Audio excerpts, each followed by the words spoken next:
महाभारत के कुरुक्षेत्र में जब 100 कौरवों की विशाल सेना के सामने अकेला महायोद्धा अर्जुन गांडीव लेकर खड़ा हुआ था तो कौरवों की संख्या बल की अकड़ पल भर में ढेर हो गई थी।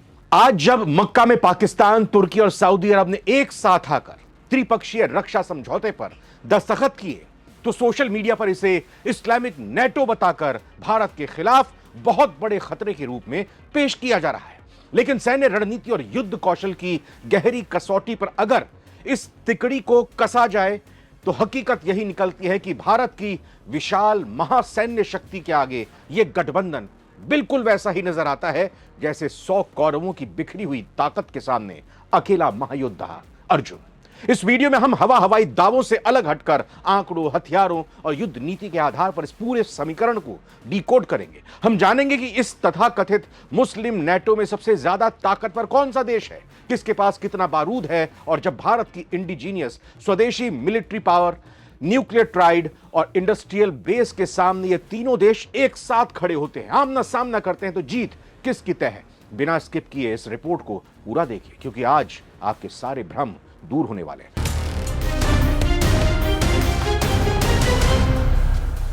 सीधा मुद्दे पर आते हैं। वर्ल्ड मिलिट्री रैंकिंग में भारत का लोहा पूरी दुनिया मानती है। भारत दुनिया के चौथे नंबर की सबसे बड़ी और खतरनाक सैन्य ताकत है। इसके मुकाबले तुर्की 9वें, पाकिस्तान 12वें या 14वें स्थान के आसपास झूलता रहता है और सऊदी अरब काफी पीछे यानी करीब 20वें पायदान पर है। भारत का सालाना डिफेंस बजट लगभग 75 से 81 बिलियन डॉलर के आसपास है। भारत इस भारी भरकम रकम का बड़ा हिस्सा अपनी स्वदेशी तकनीक, मेक इन इंडिया वेपन्स और फ्यूचरिस्टिक रिसर्च पर खर्च कर रहा है। तीनों देशों के रक्षा बजट की बात करें तो सऊदी अरब अकेले रक्षा पर करीब 70 बिलियन डॉलर खर्च करता है, लेकिन उसका ज्यादातर पैसा अमेरिका और पश्चिमी देशों से सीधे बनाए हथियार खरीदने में चला जाता है, खुद कुछ नहीं बनाता। तुर्की का रक्षा बजट करीब 18 से 20 बिलियन डॉलर है और कंगाली के दौर से गुजर रहे पाकिस्तान का बजट महज 8 से 10 बिलियन डॉलर के बीच सिमटा हुआ है। तो तीनों देशों का बजट अगर मिला भी दिया जाए तो ये कागजों पर 95 से 100 बिलियन डॉलर दिखता है, लेकिन जैसे कौरवों के पास अलग अलग दिग्गजों का जमावड़ा था पर कोई एक मजबूत और एकीकृत नीति नहीं थी, ठीक वैसे ही एक एकीकृत रक्षा निर्माण तंत्र ना होने की वजह से यह पैसा भारत की स्वदेशी और संगठित ताकत का मुकाबला नहीं कर पाता। आखिर क्यों भारतीय सेना के आगे ये तीनों देश मिलकर भी टिक नहीं पाएंगे, मिट्टी में मिल जाएंगे, धूल चाटेंगे, ये जानते हैं। सैन्य संख्या बल का अगर मुकाबले की बात करें तो भारत के पास 14,31,000 से ज्यादा सक्रिय सैनिक हैं, पाकिस्तान 6,60,000 सैनिक, तुर्की 4,08,000, 80,000, सऊदी अरब 2.5 लाख के आसपास। तीनों की कुल एक्टिव सैनिकों को जोड़ भी दें तब भी उनकी संयुक्त संख्या लगभग 13.9 लाख भारत की अकेले की एक्टिव सेना से कम पड़ जाती है। इसके अलावा भारत के पास 10 लाख रिजर्व सैनिक, 25 लाख से ज्यादा पैरामिलिट्री फोर्स है। इंडिजीनियस डिफेंस इकोसिस्टम यानी स्वदेशी रक्षा ताकत की बात करें तो पाकिस्तान और सऊदी अरब जैसे देश विदेशों से हथियार खरीदने या दान पर निर्भर करते हैं, दक्षिणा पर निर्भर करते हैं। इसके उलट भारत के पास अपना स्वदेशी रक्षा ढांचा है। हमारे पास अपना स्वदेशी विमान वाहक पोत आईएनएस विक्रांत, स्वदेशी stealth nuclear submarine INS Arihant, स्वदेशी फाइटर जेट तेजस, दुनिया की सबसे तेज सुपरसोनिक क्रूज मिसाइल ब्रह्मोस मौजूद है।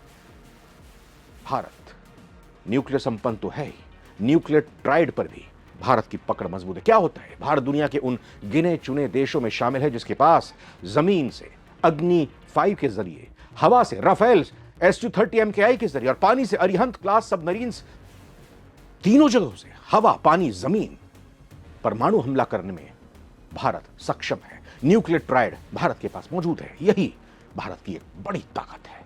पाकिस्तान के पास तो यह है ही नहीं, गिने चुने दुनिया के 4-5 देशों के पास यह शक्ति है। आइए अब सीधे आंकड़ों के तराजू पर तौलते हैं। अगर कागज पर भारत और इस तिकड़ी यानी पाकिस्तान, तुर्की, सऊदी अरब का मुकाबला कराया जाए तो संख्याएं क्या कहती हैं। लड़ाकू बेड़ा और एयर डोमिनेंस की बात करें तो भले ही कागजों पर तीनों देशों के विमानों को जोड़कर संख्या ज्यादा दिखती हो उस तरफ, लेकिन क्या सऊदी का F-15 या तुर्की का F-16 पाकिस्तान में आकर भारत से लड़ सकता है? नहीं लड़ सकता। लॉजिस्टिक्स की दिक्कत होगी, फ्यूल सप्लाई की दिक्कत होगी, एयर स्पेस ऑपरेशंस के हिसाब से ऐसा करना असंभव है। भारत के S-400 एयर डिफेंस सिस्टम और राफेल सुखोई 30 MKI के आगे उनका कोई भी एयरक्राफ्ट भारतीय सीमा में घुसने से पहले ही सोच में पड़ जाएगा। अगर घुसेगा तो नीचे पड़ जाएगा। नेवल डोमिनेंस की बात करते हैं। भारत का वर्चस्व हिंद महासागर भारत का अपना अखाड़ा है। भारत की नेवी के पास 2 एयरक्राफ्ट कैरियर आईएनएस विक्रमादित्य और आईएनएस विक्रांत है। तुर्की या सऊदी अरब के पास हिंद महासागर में कोई स्थायी नेवल बेस या एयरक्राफ्ट कैरियर नहीं है। अगर युद्ध होता है तो भारतीय नौसेना अरब सागर में पाकिस्तान की पूरी समुद्री नाकेबंदी कर सकती है, जैसा कि 1971 में किया गया था कराची पोर्ट में। अब इस सवाल का जवाब जानते हैं जो हर किसी के मन में है। पाकिस्तान, तुर्की और सऊदी अरब इस तिकड़ी में सबसे ज्यादा ताकतवर कौन है? अंधे में काना राजा कौन है? अगर हम सैन्य विशेषज्ञों और स्वीडन के थिंक टैंक सिप्री के आंकड़ों को देखें तो इन तीनों देशों के पास 3 अलग अलग तरह की ताकतें हैं। तुर्की के पास रक्षा तकनीक और नौसेना का सिरमौर बनने का दम है। ग्लोबल फायर पावर रैंकिंग में तुर्की दुनिया की 9वीं सबसे बड़ी सैन्य शक्ति है। तुर्की के पास नेटो की दूसरी सबसे बड़ी थल सेना है। तुर्की की सबसे बड़ी ताकत उसकी स्वदेशी रक्षा उद्योग है। बायरक्तार, TB2 ड्रोन, मिलजम क्लास के युद्धपोत और F-16 लड़ाकू विमानों का बेड़ा तुर्की को इस तिकड़ी का सबसे उन्नत देश बनाता है। इसका सालाना रक्षा बजट लगभग $30 अरब है। सऊदी अरब अकूत पैसा रखता है और लॉन्ग रेंज एयर पावर है। अगर बात पैसे की हो तो सऊदी अरब इस गठबंधन का सबसे बड़ा फाइनेंसर है। सऊदी का सालाना रक्षा बजट $83.2 अरब है, जो तुर्की और पाकिस्तान के संयुक्त बजट से भी ज्यादा है। हालांकि सऊदी अरब अपनी रक्षा जरूरतों के लिए 90% पश्चिमी देशों यानी अमेरिका और यूरोप पर निर्भर है। इसके पास F-15S यूरोफाइटर टाइफून और 22 एरियल टैंकर विमान है जो हवा में ईंधन भरकर लंबी दूरी के ऑपरेशन चलाने की क्षमता देते हैं। पाकिस्तान की बात करें, थल सेना की संख्या और परमाणु हथियार की बात करें, थल सेना की तो हमने पहले बात की, लेकिन संख्या बल के मामले में पाकिस्तान के पास इस तिकड़ी की तुलना में सबसे बड़ी थल सेना है। लगभग 6,60,000 सक्रिय सैनिक हैं, 2600 से ज्यादा टैंक हैं। सबसे बड़ी बात यह है कि पाकिस्तान इस पूरे मुस्लिम ब्लॉक में अकेला परमाणु संपन्न देश है जिसके पास अनुमानित 170 परमाणु हथियार, शाहीन, अब्दाली, गजनवी जैसी बैलिस्टिक मिसाइलें हैं। तो निष्कर्ष यह है कि तुर्की के पास तकनीक है, सऊदी के पास पैसा है, पाकिस्तान के पास सैनिक और परमाणु बम है। लेकिन क्या ये तीनों मिलकर इंटीग्रेटेड होकर सैन्य ताकत बन सकते हैं? इसका जवाब है बिल्कुल नहीं, क्योंकि तीनों देशों की भाषा, मिलिट्री डॉक्ट्रिन और कमान संरचना पूरी तरह से अलग है। इनको मिलाया नहीं जा सकता। अब आते हैं सबसे बड़े और कूटनीतिक सवाल पर, क्या सऊदी अरब और तुर्की पाकिस्तान के बहकावे में आकर भारत के खिलाफ कभी युद्ध में उतरेंगे? इसका सीधा और सटीक जवाब है बिल्कुल नहीं, सोच भी नहीं सकते। सऊदी अरब का भारत से आर्थिक हित जुड़ा हुआ है। भारत और सऊदी के बीच $50 अरब से ज्यादा का व्यापार होता है। भारत सऊदी तेल का सबसे बड़ा खरीदार है। सऊदी में 26 लाख से ज्यादा भारतीय काम करते हैं। उनकी अर्थव्यवस्था की रीढ़ है भारतीय। सऊदी के क्राउन प्रिंस मोहम्मद बिन सलमान MBS अपने विजन 2030 के तहत भारत को एक बेहद अहम पार्टनर मानते हैं। वो एक कंगाल और अस्थिर पाकिस्तान के लिए भारत जैसी आर्थिक महाशक्ति से कभी दुश्मनी नहीं लेंगे। कहा यह भी जा रहा है सऊदी ने जो कुछ किया है ईरान से बचने के लिए किया है। भारत के मामले में वो पंगा नहीं लेगा, पाकिस्तान का साथ नहीं देगा। अपनी इज्जत बचाने के लिए ईरान से सऊदी ने पाकिस्तान के साथ, तुर्की के साथ यह समझौता किया है।